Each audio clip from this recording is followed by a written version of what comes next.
Stage 15 of the Vuelta a España, and it was another day through the mountains as they headed into the Asturias region and the clouds opened up, with the destination being Lagos de Covadonga. A breakaway group of 5 formed after 50 kilometres. It took a little while to get established, and John Degenkolb, wearing the green jersey as the leader of the points classification, was amongst them, and he picked up a few points to extend his lead in that competition. Back in the main peloton, as the lead for the group at the front went out to some 10 minutes, it was Movistar who took up the chasing, hoping perhaps that Alejandro Valverde could take the stage and also get some time bonuses along the way. As they made their way to the bottom of the final climb, the group was down to 4 as Degenkolb had lost ground. And then soon after, it was Javier Aramendia who lost grip with the group. It was Cameron Meyer setting the tempo at the front for Orica Green Edge. For the Irishman, Dan Martin, it was a day where he was thankful for the support of Ryder Hagedal, as he was involved in a fall and had to bridge a 1 minute and 30-second gap to return to the group with a red jersey.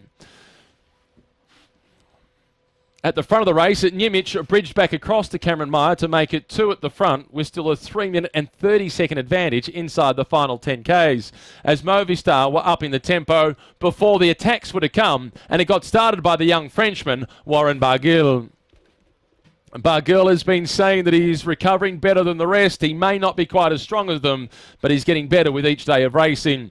Started the day in 13th position overall. By the end of it, he would finish in 10th position. So his progress continues. It was looking tenuous at the front for the 2 leaders. Meyer was doing the lion's share of the work, and Nimic was playing the cool hand, as Katusha were trying to lay down the foundations for an attack from Joaquin Rodriguez. But as Chris Froome was losing ground, as he has the previous couple of days in the mountains, Contador was also trying to make the most of it. But he wasn't getting much support from Rodriguez or Valverde.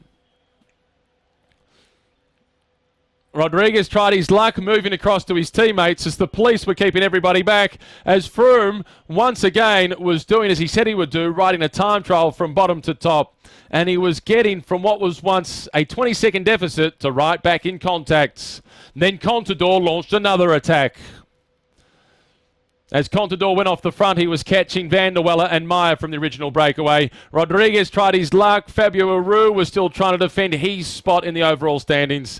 And it was the 3 amigos, Contador, Valverde and Rodriguez, as Primož Nimic, the 34-year-old Pole, got the opportunity to celebrate his first ever stage victory at a Grand Tour. And he did so at the top of Lagos de Covadonga, one of the most famed climbs in the Tour of Spain. A big win for the 34-year-old.